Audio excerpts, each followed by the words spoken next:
Həzrəti Fatimə Beysətin 5-ci ilində dünyaya göz açıb. Bu zaman Peyğəmbər Salavatullah 45 yaşında olub. Fatimə Zəhra Salamullah Aleyha İslam dinində ideal qadın və həyatda xoşbəxtliyi axtaran hər bir qadın üçün ən gözəl nümunə hesab olunur. Xanım Zəhra Salamullahi Aleyha Peyğəmbərimizin sevimli qızı və bütün müsəlmanlara, həmçinin qadınlara, ələlxüsusda xanımlara nümunəvi bir insandır. Xanım Zəhranın nümunəvi insan olması Həzrət Peyğəmbərimizin bir hədisində də qeyd olunur ki, əgər bütün gözəlliklər insan surətində olsaydı, o Fatimə olardı.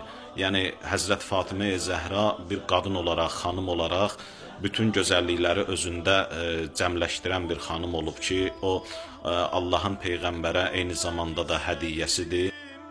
Quran-ı Kərimin bir çox ayələrində, xüsusilə Əhzab surəsinin 33-cü ayəsində Peyğəmbər ailəsinin və nəslinin kimlərdən ibarət olduğu qeyd olunur. Bu məsələyə Peyğəmbərdən nəql edilən hədislərdə daha çox yer verilib. Xanım Fatimə Peyğəmbərdən sonra yaşayan yeganə övladdır. Peyğəmbərin nəsli Həzrəti Fatimənin övladları ilə davam edib.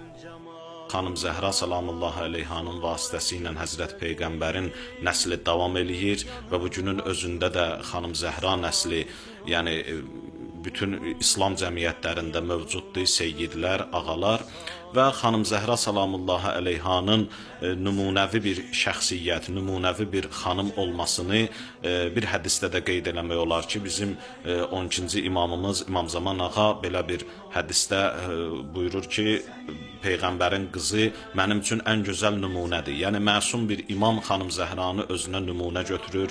18 il yaşasa da, yəni ömrü qısa olsa da, Xanım Zəhra doğrudan da nümunəvi bir həyat tərzi keçirib, onun övladlarına, həyat yoldaşına və atasına qarşı münasibəti. İlahiyyatçı Hacı Sahib qeyd edib ki, Xanım Zəhra istər övlad kimi, istər ana kimi, istərsə də həyat yoldaşı kimi bütün bəşəriyyətə örnəkdir. Hədislərdə, tarixdə var ki, Həzrəti Peyğəmbər ona Ümmü Əbiha deyərdi, yəni atasının anası. Yəni, həm nümunəvi övladdır, həm nümunəvi anadır, həm nümunəvi həyat yoldaşıdır ki, 9 il Həzrəti Əli əleyhissalamla bir yerdə yaşayıb, 9 ildə Həzrəti Əli əleyhissalam buyurur ki, Həzrəti Zəhra mənim üçün ən gözəl, deməli, köməkdir Allah yolunda.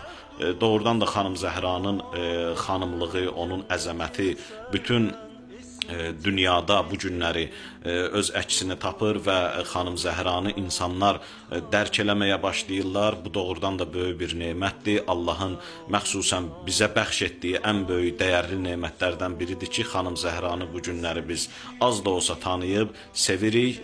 İmamlar anası Fatimə Zəhra 18 yaşında ikən, yəni Peyğəmbərin vəfatından cəmi 90 gün sonra Mədinə şəhərində şəhid edilir.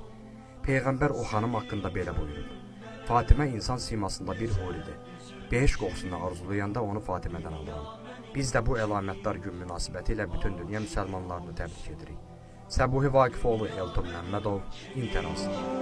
Aşiqin olsun Zəhra ya Zəhra, Zəhra ya Zəhra, Zəhra ya